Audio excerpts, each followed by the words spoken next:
terrified. A triple pickle jinx didn't turn out to be fun as Lizzie would imagine it would be. First of all, Charles wouldn't even answer to his name. He said the whole thing didn't count because Lizzie wasn't really one of the pickle jinxers. Sirs. The bean liked his name, but he was off to a bath in bed right before dinner, so Lizzie didn't use it so much. And calling Mom Elizabeth Maud Peterson, how could you? Got old pretty fast after one time, especially when Lizzie had to also spend why they were so much time they telling how and why they were Oscar's only hope and how she hoped she made sure Buddy got enough attention even if he had to be shut up in another room half of the time like Oscar was there. The other half they would keep Oscar shut up in the room, which seemed pretty fair. And a bunch of other stuff to get her family to agree to keep Oscar until they can find him a forever home.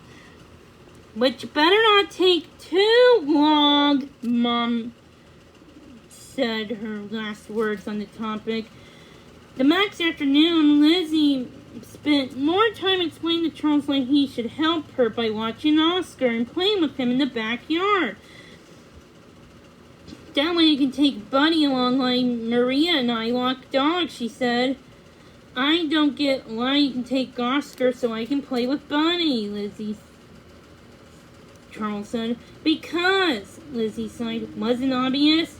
Because Oscar doesn't get along with other dogs. It was your idea to foster him, idiot, Charles reminded her. But I'll make you a deal. I'll stay with Oscar if you promise that the next time we have a pickle jinx, I get to call you whatever I want. Or you will have to call me most perfect brother. Even without a pickle jinx. Starting now. Lizzie nodded wearily. Fine, whatever, most perfect brother.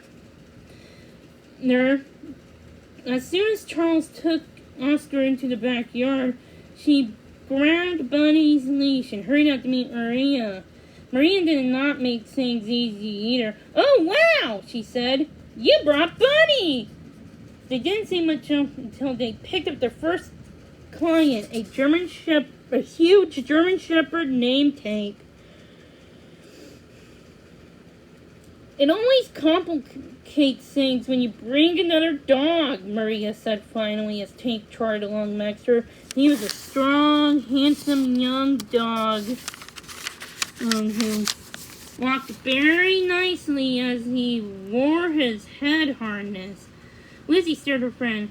I thought you, of all people, would understand, she said. During recess that day, she told Maria all about the Oscar situation. Buddy deserves some extra attention since we have to keep him and Oscar apart. Yeah, Maria said, shrugging. I understand. Whatever you're doing is the most important thing. And if it makes more work for me, that's okay. In your mind, anyway. Ouch! Lizzie felt the sting of Maria's words. She opened her mouth and then shut it again. She really didn't want to get into a fight with her best friend, especially when they had a business thrown together. Anyway, she couldn't deny that it was true. Maria had taken up the slack, or been forced to help find extra help for AAA Dynamic Dog Walkers. There was a few times recently when Lizzie was busy fostering puppies and needed lots of attention. There are lots of other things I'd like to be doing right now, you know. Maria sounded a little less mad at them. I miss being at the stable all the time, for one thing. Sometimes I wonder about this business. I wonder if we've bitten off more than we can chew. Lizzie pictured herself and Maria's puppies, each biting one end of a giant T-bone stick. She couldn't help herself and burst into giggles. No, I'm sorry, she chuckled. I know you're being serious. She told Maria what she'd imagined, and Lizzie laughed too. You're right, it sounds funny. It's just like something my mom says, she said. Lizzie had to admit that Maria was right. It did complicate things when Lizzie had another dog along, even with Buddy, who was well behaved.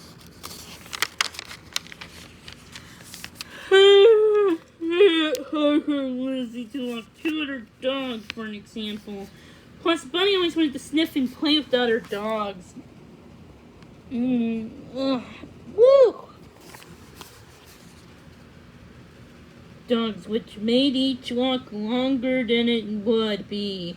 Let's just split up and finish the rest separately, she said to Maria after they walked the first 6 dogs. I'll do Dottie, Scruffy, and Ginger. Deal? She said. Deal, Maria said. They winked pinkies and shook. And we'll figure out how to make our business work better. There, Lizzie promised, as soon as I find a home for Oscar. She knew she had to do whatever to keep her business partner and best friend happy. Lizzie headed over for Dottie's house. Dottie was a friendly Dalmatian who was almost totally deaf. She was a sweet girl, and Lizzie enjoyed learning hand signals as a way of communicating with her. Come to think of it, Dottie did not get along with other dogs. She generally liked smaller ones, so she knew it was okay to bring Buddy along when she walked Dottie. When she was around the bigger dogs like Tank and Analyst, Dottie would get all growly, sometimes showing her teeth. Dottie sometimes acted grouchy like Oscar. Lizzie carefully watched as Buddy and Dottie sniffed each other. First they stood very still as they touched noses. Then their tails began to wag as if they were saying, okay, everything's fine between us. Buddy put his backside in the air and splayed out his front legs in the want-to-play position. Dottie mimicked his move, and they had a brief, non-growly wrestling match. Then jumped to their feet and looked expectantly at Lizzie. She laughed. Guess you're ready for your walk, she said. Let's go. After she brought Dottie home, Lizzie fetched Scruffy, the little Murky that meant Maltese plus Yorkie pup. He looked like a dirty light mop, a very cute dirty light mop. And he and Buddy also became friends right away, as they were prancing down the street carrying a big stick together with their tails waving proudly.